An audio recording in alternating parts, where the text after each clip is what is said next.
أعوذ بالله من الشيطان الرجيم. بسم الله الرحمن الرحيم.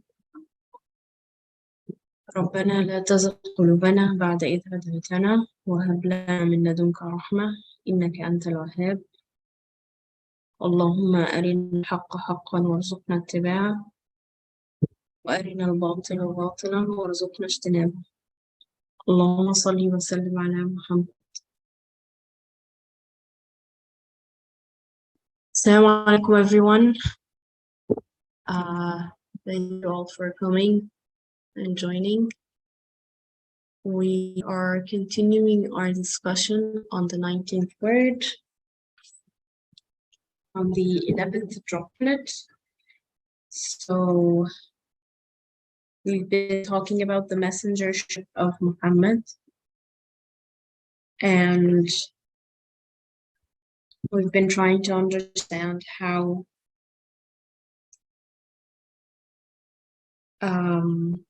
how to see his prophethood, how to relate to him, and how he reveals the sustainer to us. I guess before I start reading, I feel like sharing something that happened this week with me.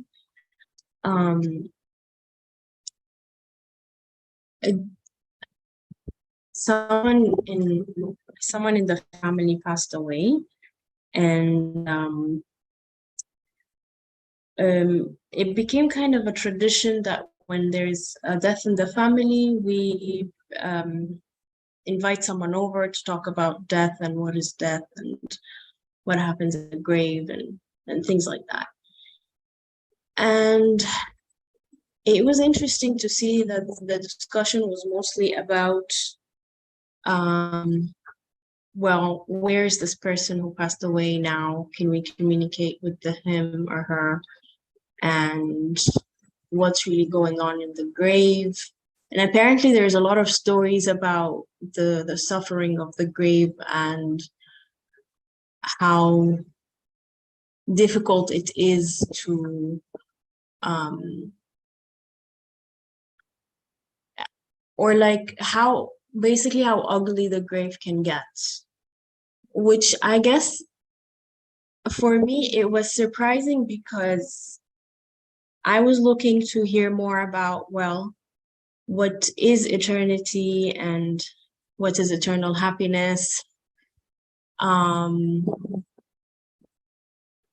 just felt like that the questions of how can we talk to someone who passed away or what's going on in the grave are coming from places where death is viewed as something sort of unfair or heavy, or whoever passes away is kind of a victim to death. And now God turns into this monster who's going to take advantage of this person and punish him. Which I feel is kind of an unfair perspective. And I'm glad that we're discussing together the messengership of Muhammad, because I feel like the conversation on the message and eternal happiness, or even the idea of eternity or resurrection, or viewing things around us as mirrors to the divine names, is just very helpful to reshape my perspective and really give me this capacity to confront reality in a different way, more of an open heart rather than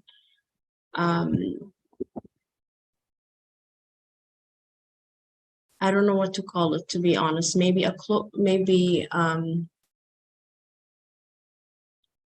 don't know what to call it, I'm sorry. But yeah, I guess what I'm trying to say is it's very useful to re-question things, and it's very important. Even if I think I already know something, I feel like I should ask it again, look into it again. And it's been helping me a lot to um, just to go through things with ease rather than some kind of rather than unease, basically. Sorry if I talk too much about this personal thing, but I feel like studying Muhammad is very helpful, and studying the prophethood or the messengership and understanding how relevant the teachings are and how unique they are, and how it's important to personally look into it. Again, because when someone is going through something painful, we want to have answers or reminders to, yes, it is painful, but there's still mercy, there's still wisdom, there is still order. All of these things did not disappear. And I think that speaks a lot to the Muhammadan way, which we will learn about today as well. All right. We'll be reading from the 11th droplet. It says,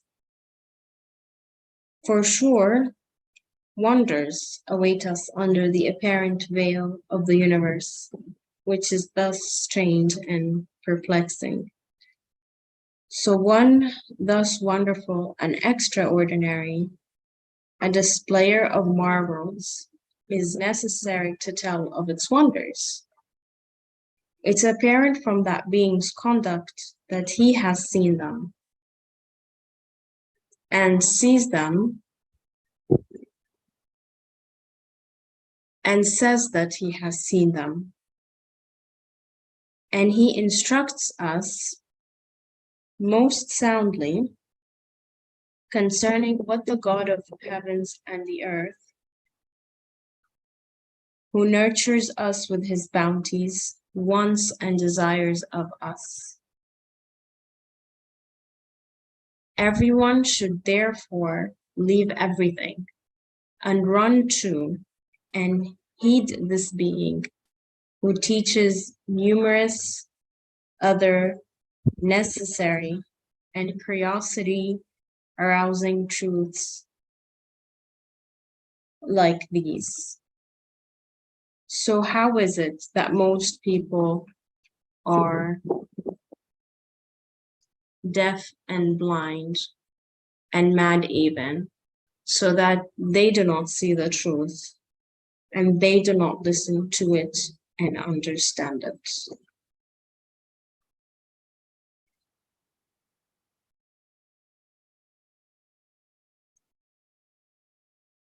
Okay.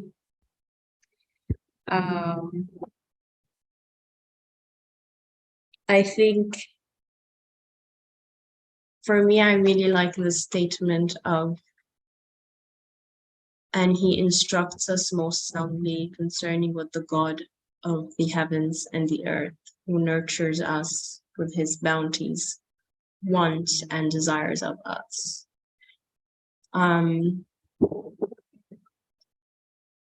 I like it because it's, as I was just describing, how necessary it is to know what is it exactly that I'm doing here and how do I go about it.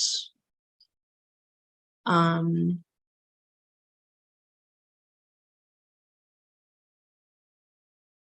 I'm reading this as, okay, he's instructing us after he has described or explained why.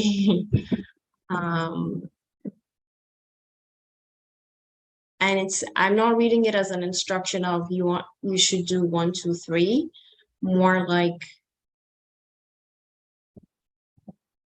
this is the best thing you can do in the situation you're in. to have this relationship, or to have a connection with the creator.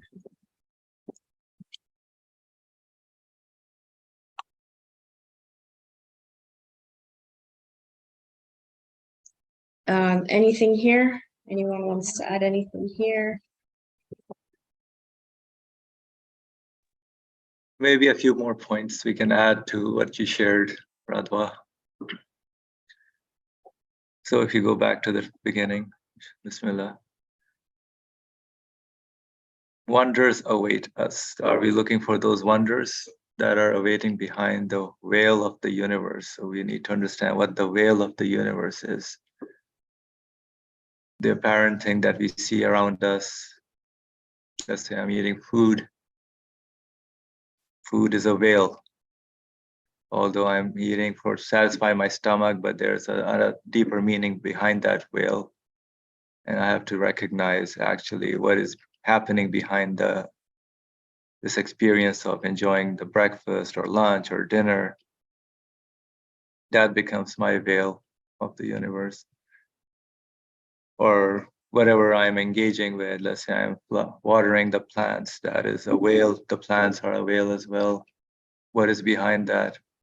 When I look at the sun, the sky, what is the meaning behind those? I mean, does science tell me the meanings behind them? I mean, yes, they can say, oh yeah, particles are wonderful. They are going through and continuously in motion.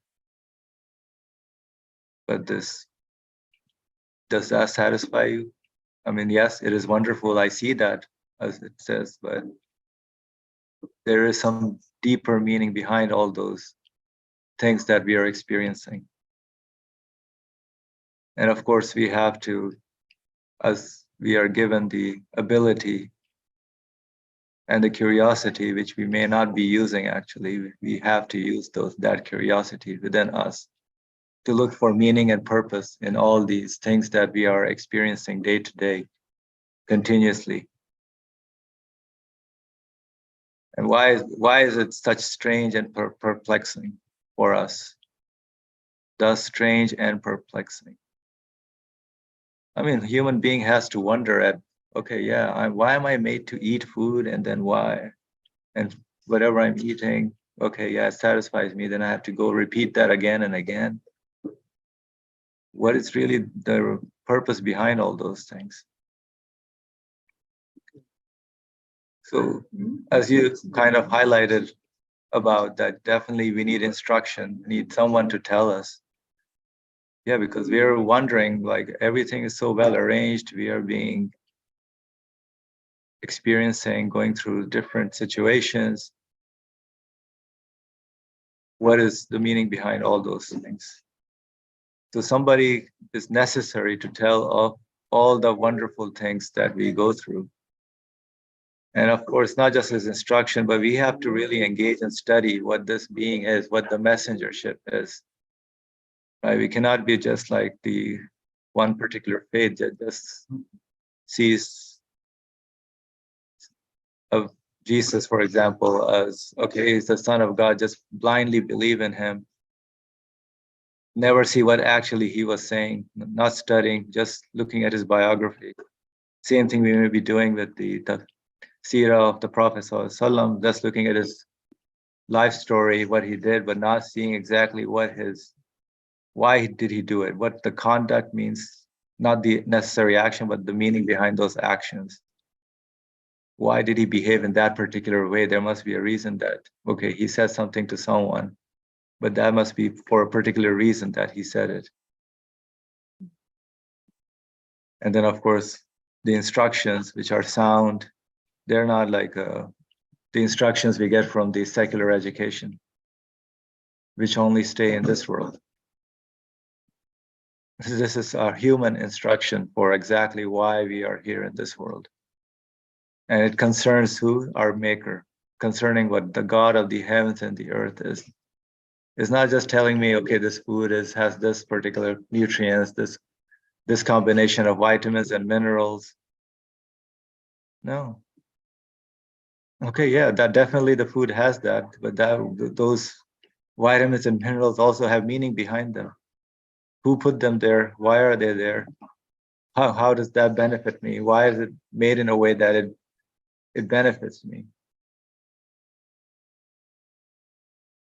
I mean, whatever we're learning from sciences just doesn't mention that there's a God of the heavens and the earth behind them. Right? Vitamins and nutrients doesn't mention anything that, hey, there's a God who placed them there, who put them there, who arranged it, organized it, and he's treating you with all this nutrition and nurturing you. No. So we are desperately in need of someone. Like this life we are living, as you started in the beginning about death, it's a gift, it's a bonus life that we're given right now. Who is giving us this life that we're living? I mean, do we deserve it, really? I mean, what are we doing? How serious are we in our life? Why are we living, really? I mean, I got some emails recently from my alma mater that, yeah, some people I know who passed away. I met this brother, and yeah, I mean, although he was older than me, but he was still not that old. And it says suddenly he passed away. What is suddenly? You know, there was a calling behind it.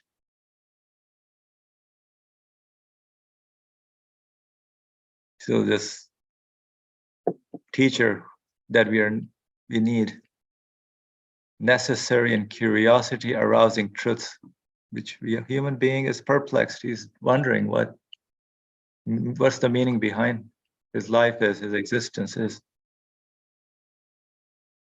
So it's not just like some simple informational matter that he's saying. He's telling us what our reality, what we are here for, our purpose in living. And this is not our final destination. We are meant for some other life, not just a temporary, like you're not meant for school. You are meant to graduate and go into professional life. Same thing in this world. We're not just meant to live in this world and then just that's it. But we have to really be wondering and increase that sense of awareness, arousement of our curiosity of what the meaning and purpose behind our living is. So those are some of my thoughts. Thank you.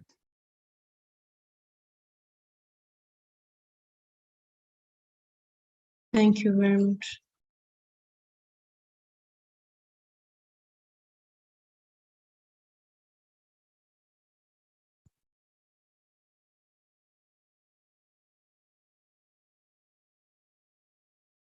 The 12 droplets. Thus, just as this being is an articulate proof and true evidence at the degree of the veracity of the unity of the creator of beings, so is he a decisive proof and clear evidence for the resurrection of the dead and eternal happiness. Yes, with his guidance, he is the reason for eternal happiness coming about and is the means of attaining it. So too, through the prayers and supplications, he is the cause of its existence and reason for its creation. We repeat here this mystery which is mentioned in the 10th word due to its station.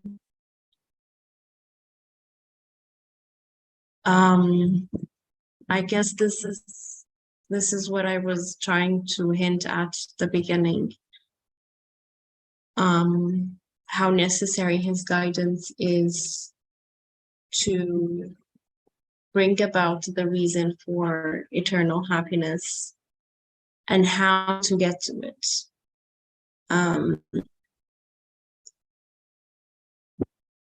It's so easy, I think, to forget that the real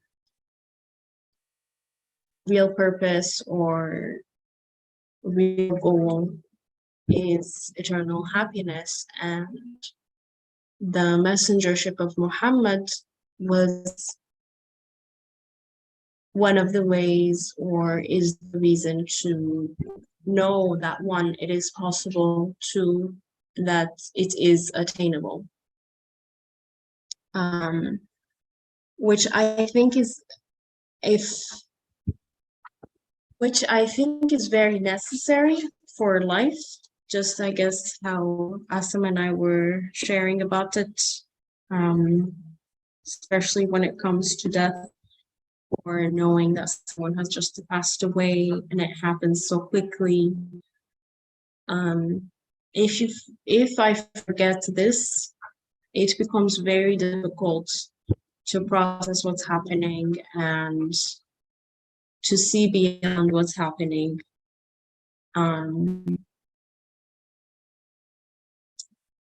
So I appreciate the guidance that came. I think it's new, though, to hear about it this way, to hear about the messengership in this way.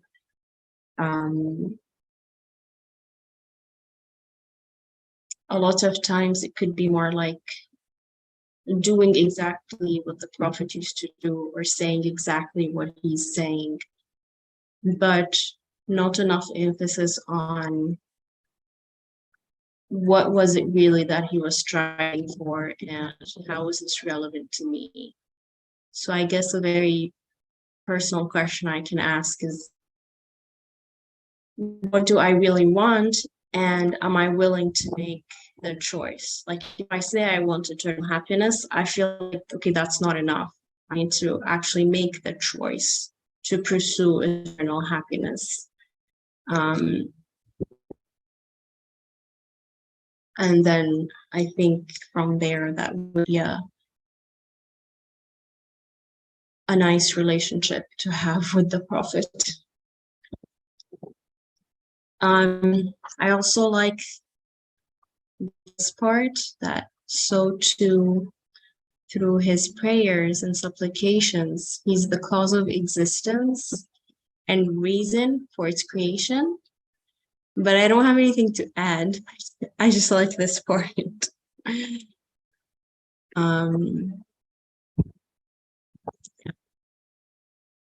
There must be a reason you like the part, Radha. Yeah. Share some thoughts, please. I like how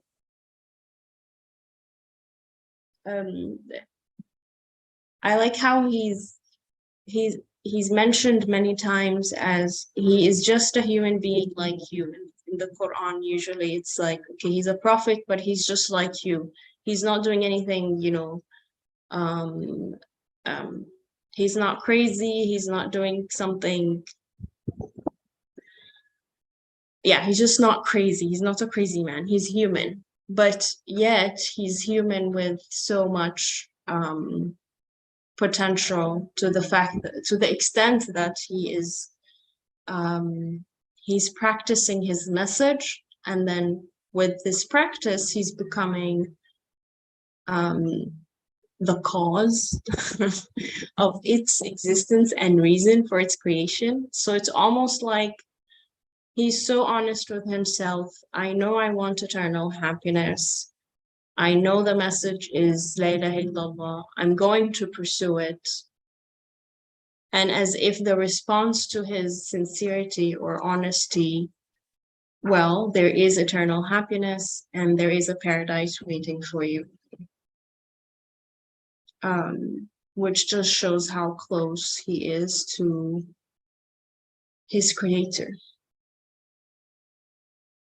Thank you for pushing me to think it Maybe through. just to open up the discussion a little bit, right? How do we understand this? For example, he is the reason for eternal happiness. He is a decisive proof, as the Spargas mentions, but we need to wonder what it means. So he is a decisive proof and clear evidence for the resurrection of the dead, basically for resurrection and eternal happiness. And he is the reason for eternal happiness coming about, and is the means. So is the means for attaining that eternal happiness. Without him or his message, there is no way one can arrive at the eternal happiness. So I think this part needs to be understood a little bit more.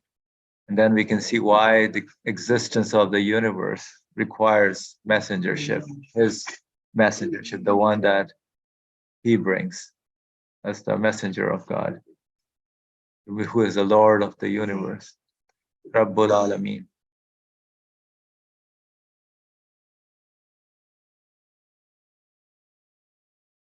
So him being the reason, of course, is his message that he brings, which is the reason for eternal happiness. And of course, his guidance, his instructions, the way his conduct was, as in the previous drop list that we studied, we have to study and analyze what he stood for, what is he actually teaching, what is he conveying, what message does he bring. That should bring a revolution in my life. It's not just something that I can use and live in this world, but it's something that benefits me for my eternal life. So let's say his message is not there, then what is the reason for the existence of the universe, really? If there's no meaning and purpose behind it, if you listen to the scientists and the philosophers, what good reason is there for the universe to exist? Yeah, people are just here and they just exist. No meaning behind them. And so it's really the message that gives meaning to human life, human purpose. And I'm sure Sohail here is available, and if you would like to share any thoughts on this, please do share.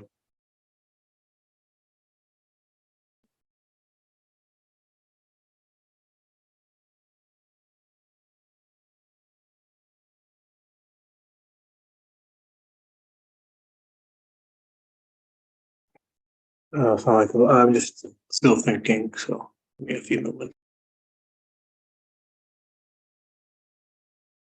Yeah, sure. Like we're all a group of team members. So whenever anybody would like to share anything, that would be good. So Radva, you can continue.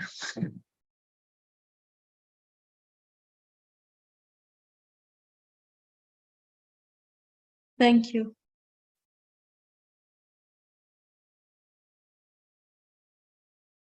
Actually, just so I guess the first paragraph. Uh, and I don't think I've been here for some of the prior weeks, but I'm guessing this being is referring to the prophet. Um, and this it's interesting that I guess you may have already talked about it as he's being referred to as this being. Because it's interesting, like he is a reality, like he is a real individual or a person, but that person isn't really historical, because he's a proof and true evidence of the degree of veracity of the unity of the creator of beings, and that his messengership or prophethood demonstrates the veracity of that claim, that the creator must be one and absolute. And he's tying that absoluteness, the unity of the creator,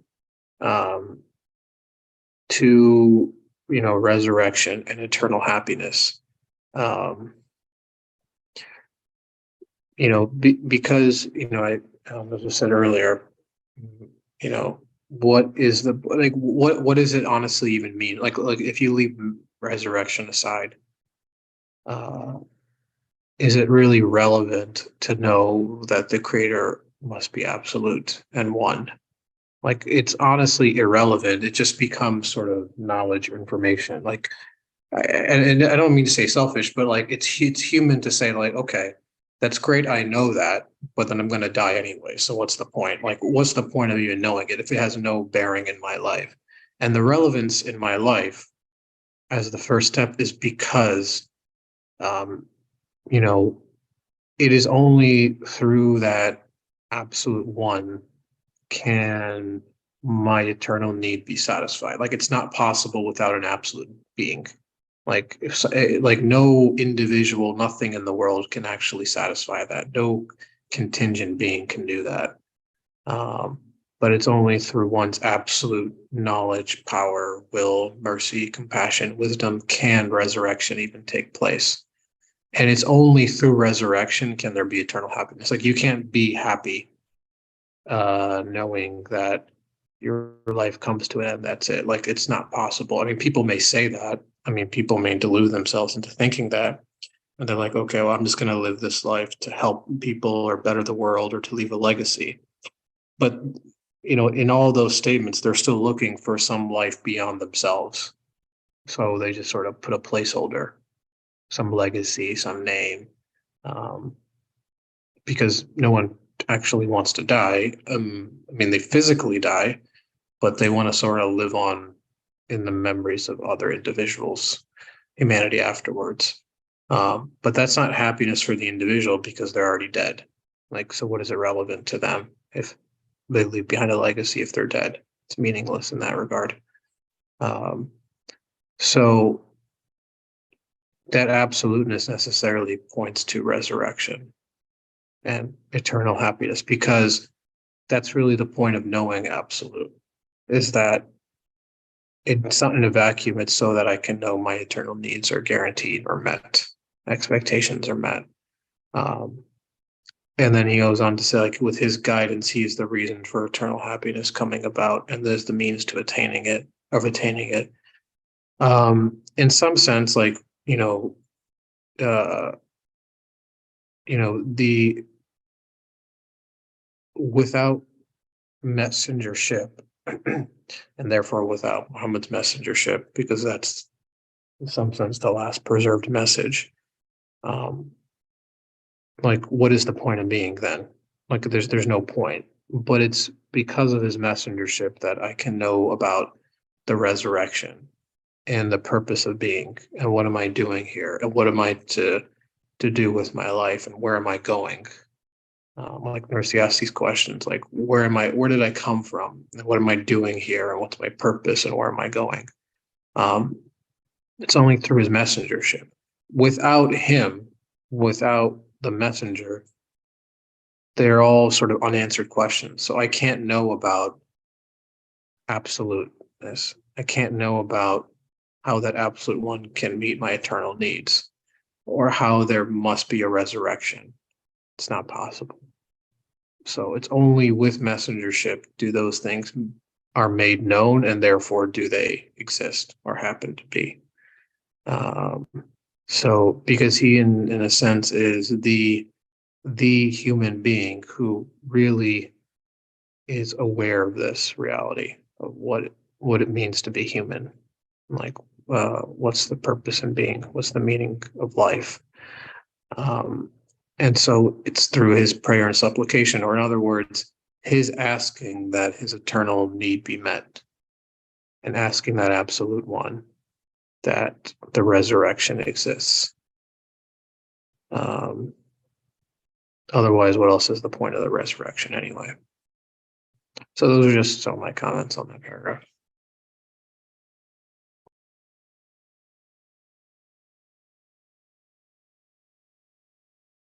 Thank you very much.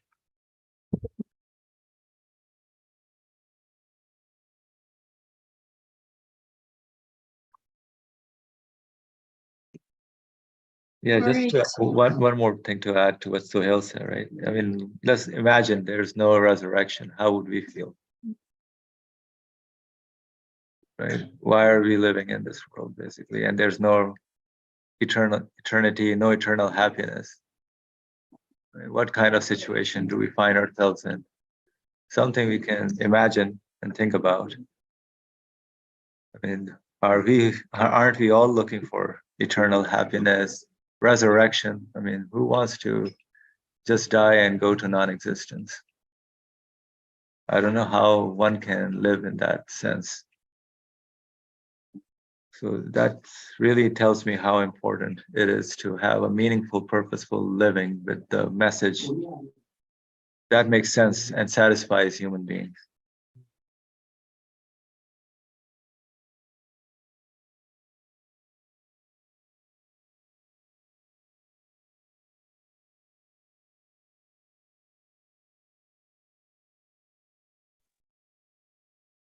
Thank you.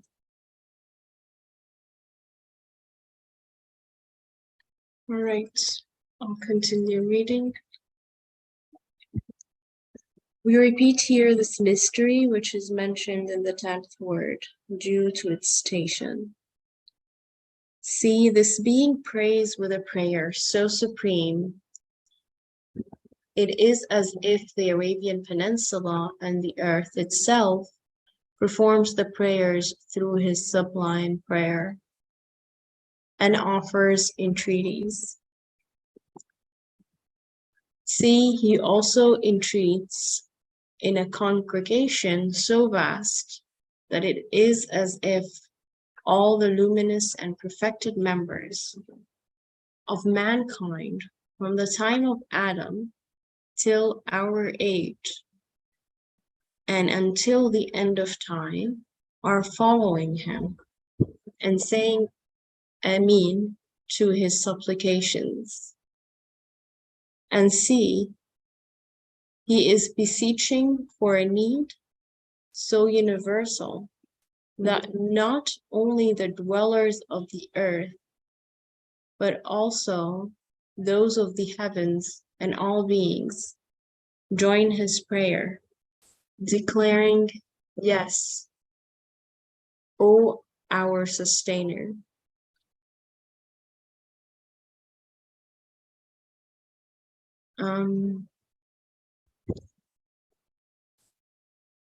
This was new to me, the idea of like viewing that all of mankind, even from the time of Adam till our age, are following him. I don't know why I used to see it systematically, like everyone who's following Muhammad must have come before him. Sorry, must have come after him, but now here it's suggested that everyone is following him and basically echoing his supplications.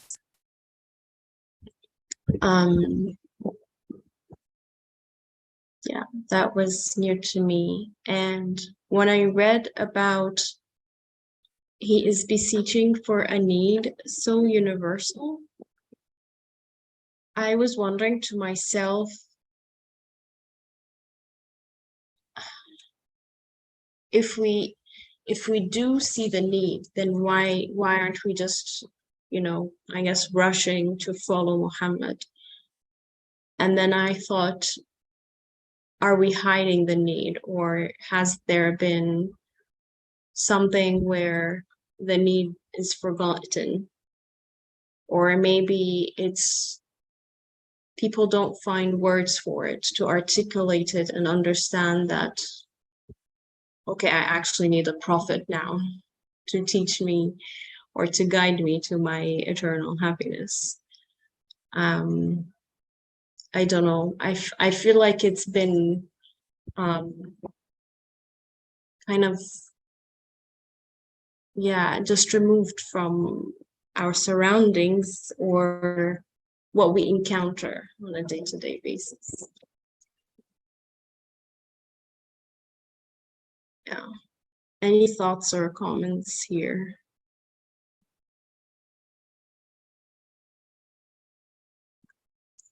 Yeah, I actually agree with you that we have this need, but for a variety of reasons, we're not able to express it. It's almost like inchoate, meaning that we can't express it. We feel it, but we can't acknowledge it. How do we acknowledge it? And I think that because we live in such a secular society, that we try and feel that need, our reason for being here with material things or with family responsibilities.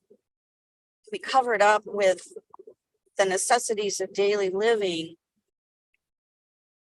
So that need just gets suppressed. Yeah, that's what I wanted to say. Thank you.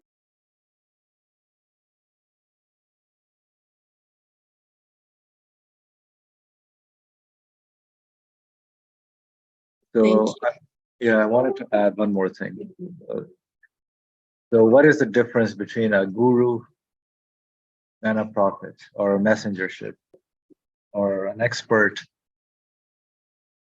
For example, in one particular tradition, they go after, let's say, a guru or someone. And what does he guide you in? Just to live your life, be in harmony with the universe, and that's it. Nothing more than just staying within the universe. Whereas, and you can be happy while staying in the universe. That's what this kind of tradition I've seen. Like they look for, oh, this guy's powerful. He's very spiritual in his being, and he can connect with everything else, the rest of the universe, and he's making harmony and friendship with everything. But what good is all that when is there an end to that, or what is the reasoning behind that?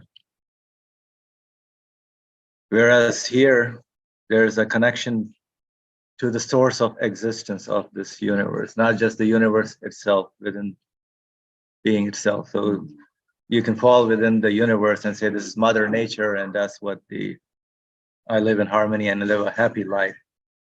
But we know that the whole what we call Mother Nature, or whatever the universe that we are living in, is also changing and continuously dying as well, including me in the universe as well. And all this continuous change definitely there's a call, is a plea from the universe as well, which is what every being in the universe is seeking its existence. There's a need behind it, a need so universal. It's not just one thing, but every particle is asking for the same need of continuing its existence.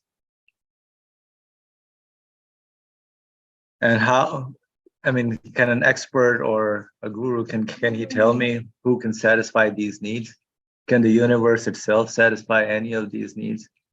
Or, okay, one being the expert in something in the universe, can he satisfy the human existential need, or of the particle of each and every individual being in the universe? So yeah, definitely that's one thing we have to wonder about as well. And of course, this whole congregation, vast congregation, each and every individual of the universe, from its inception, of its beginning, all the way till now, everyone is seeking the same thing. I mean, the whole chain of prophets that came along are coming up with the same message as well. So there's nothing really new in terms of what the human need is or has become. It's the same need that has been coming since the beginning of time. So one question I was thinking, like, what is this prayer of this being, and why is it so supreme? If maybe someone has a comment on that. That's like in the first sentence of this paragraph. So what makes it so supreme?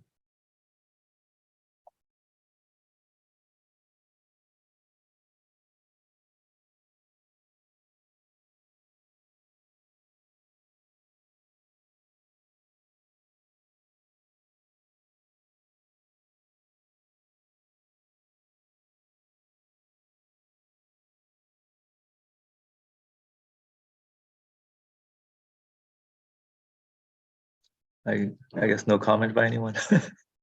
Whatever your thoughts are, initial thoughts, like what makes his prayer so supreme? My thoughts on that are that the difference between messengership and some sort of, as you said, guru or philosopher or saint or something, I don't know, but the difference between that and messengership is that their aim is the universe. Like they're trying to satisfy my needs within the universe. That's not possible because they don't have an answer to death that's realistic. There's none whatsoever. They're saying, oh, let go, or don't think of anything, or serve humanity, or give up on the world, et cetera, et cetera, et cetera, et cetera. I mean, things that are not realistic. Like that's not like it's. I mean, with all respect, it's just pure fantasy and imagination. Like I've discussions with people, and it's just fantasy. Honestly, it's delusion. Um, it's interesting because they say the same thing about resurrection, but actually, the thing is, the difference between those things is that resurrection is rationally necessary, rationally, not just intellectually in the sense of reason, but emotionally too, because you can't explain those emotions away reasonably by looking to the universe in and of itself. It's not satisfactory. They can't answer the question, why do I even feel the way to even begin with? If I'm just a material being in this world, that's going to die anyway. Sort of the question then becomes irrelevant if your answer is that.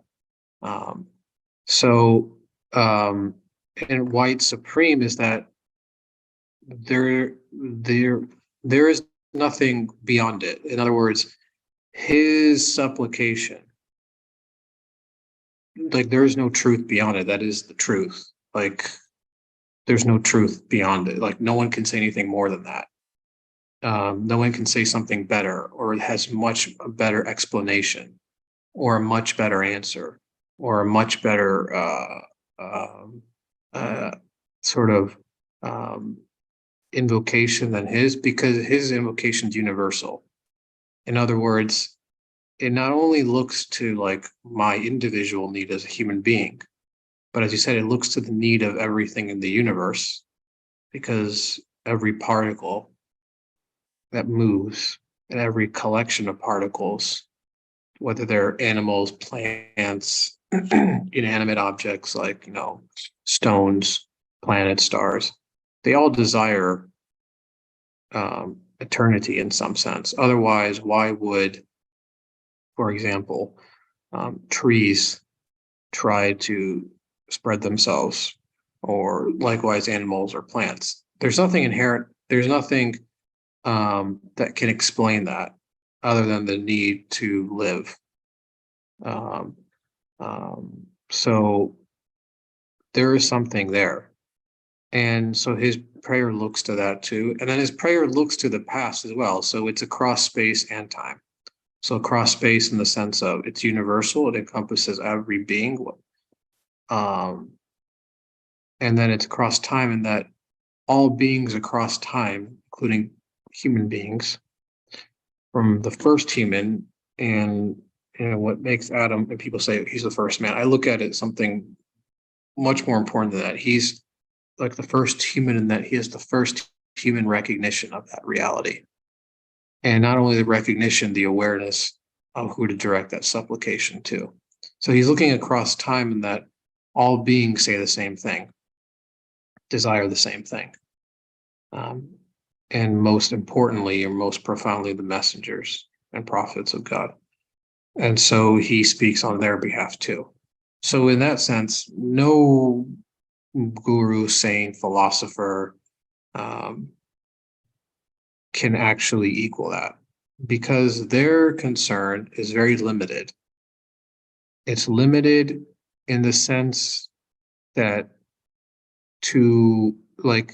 there's no time aspect to it, because you can't account for all past beings. What happens to them? What does their life mean, if anything? And then it can't account for anything across space, because what do things in my environment mean, if anything? Like, why do they even happen to be? Why do they desire, life? In other words, very superficial. That doesn't answer anything. It says, okay, I recognize your need, and I'm not going to answer it. I'm just telling you to accept it. That's essentially what it boils down to. Now everybody gives it a different name, like meditation, or service. Like, don't actually address the question. So I said earlier, like, don't think about it. Just do something, or not do. So that to me is why there is no equivalent to messengership, and also why I don't like it when people try to make equivalent messengership and something else. There's no comparison whatsoever.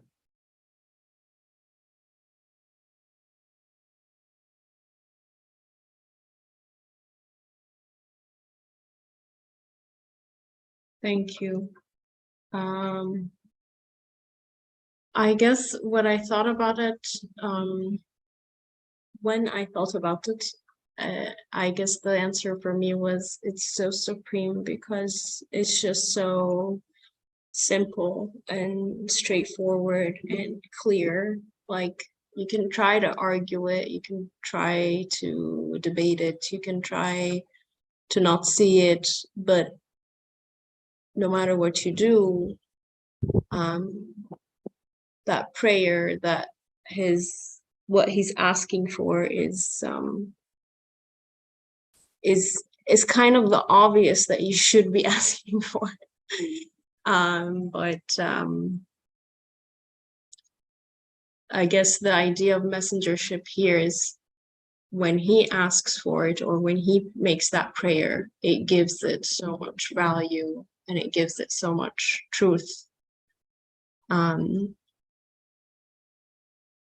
So that's why it's as if the earth itself is performing the prayer, because he's asking for or supplicating or saying the obvious, basically.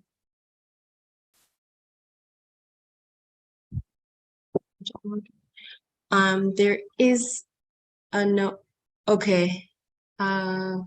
I thought I saw a message in the chat box, but I don't see it anymore. I don't know if that's something in my settings, but if anybody sees it, please read it out loud. Yes, go ahead, Sohail. Yeah, just one thing to add to that, to what you were saying, because it's so obvious. Because as I said earlier, I mean, the truth is so obvious sometimes that people just can't believe it, that it's the truth, that it must be the truth. Like there has to be some sort of complex explanation, something so esoteric that only a few people can understand. And I think the reason why Nursi is writing in this way, because he's trying to see himself through the perspective of messengership, like as every human being should try to do. Like, do I see myself through this? Or like, there's no way my prayer is like this, because it requires sort of reflection and acknowledgement that, I don't do realistically my day-to-day life, practically speaking. But that's the ideal in terms of how I should see supplication and prayer. And that's the point of messengership, of what is possible for a human being. Not that like people try to characterize him as like, oh, something unattainable, like he's some superhuman or some demigod. But that to me is not the point of messengership. It's to see what is possible. What can I possibly attain to? And like, where is my aim? So it gives me some sort of, because human beings need some reference point. Like I can't in a vacuum try to understand things. Like I need a reference point to aim for of what's possible. That's how human beings are made. And he provides me that. And ideally, that's how I should try to see prayer, because in some sense, a prayer to an absolute creator, my creator, must be absolute beyond space and time. Then ideally, I should try to encompass within my capacity, my prayer within space and time, and present that to him. So that's the nature of man, is that he can see things distant, both physical physical terms and also in time terms too, is that he can encompass all of that, and that's the ideal here. And any man can do that, as you mentioned. It's within the human capacity to do so. That is, to me, the ideal of messengership. It shows that it is possible, whether I choose to do it or not. That's my choice, but but it is possible.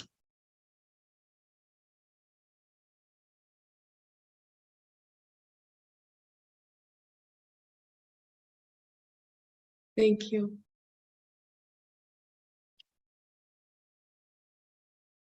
All right, we can read some more.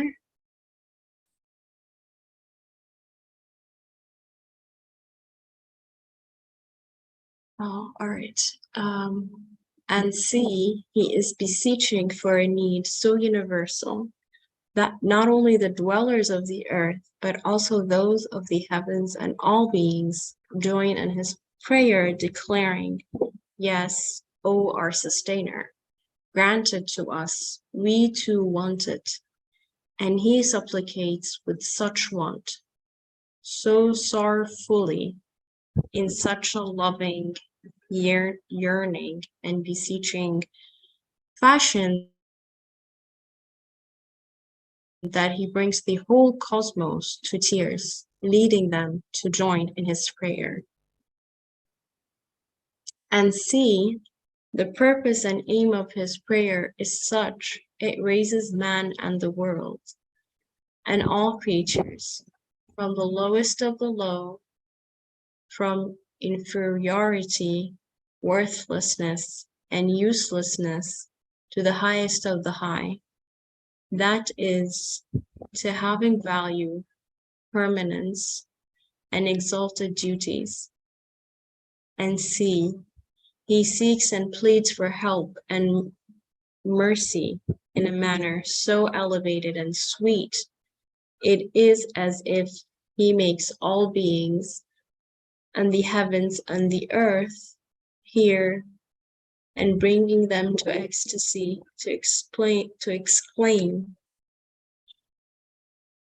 Amen, O our God, Amen. And see, he seeks his needs from one so powerful, hearing, and magnificent, one so knowing, seeing, and compassionate, that he sees and hears the most secret need of the most hidden living being, and its entreaties, accepts them, and has mercy on it. For he gives what is asked for, if only through the tongue of disposition, and he gives it in so wise, seeing, and compassionate a form, that it leaves no doubt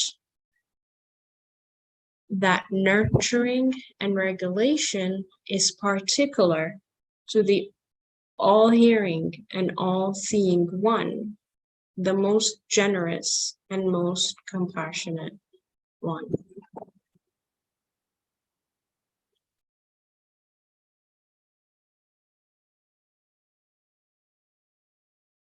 Did anything in particular get your attention?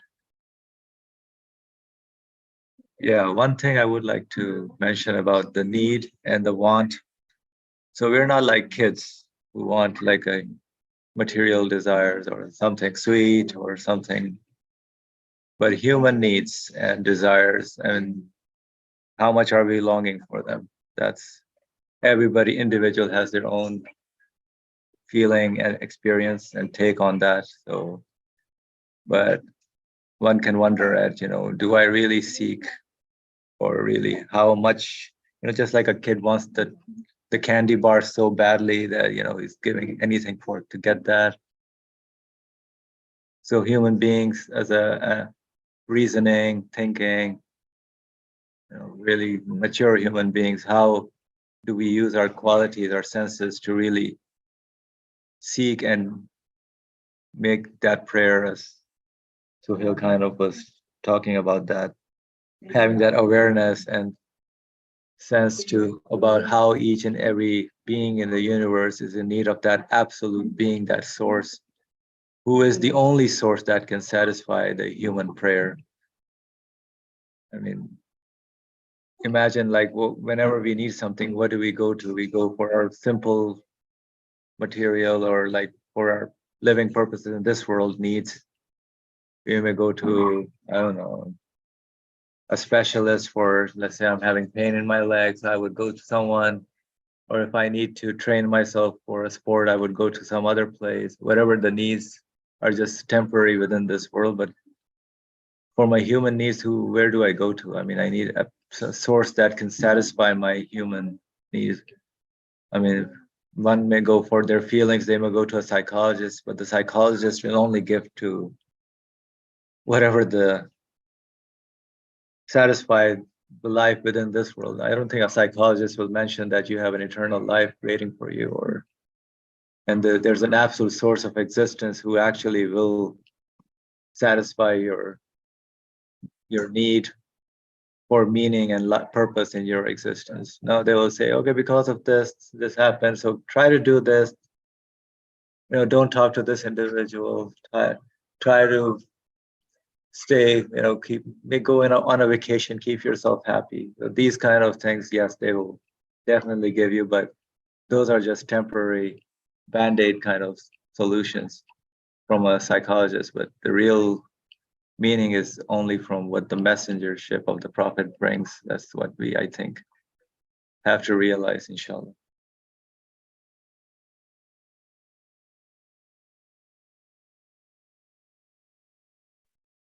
Thank you.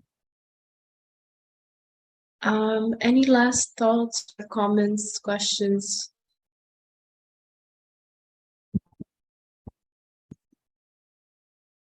Okay, I guess we will stop the discussion here today. Thank you, everyone.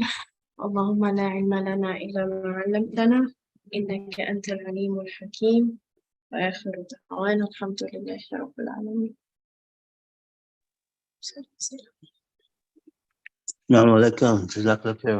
Thank you for your contributions as well. Thank you all. Jazakallah khair. Assalamu alaikum. Thank you so much. This was a really interesting discussion. Thank you so much.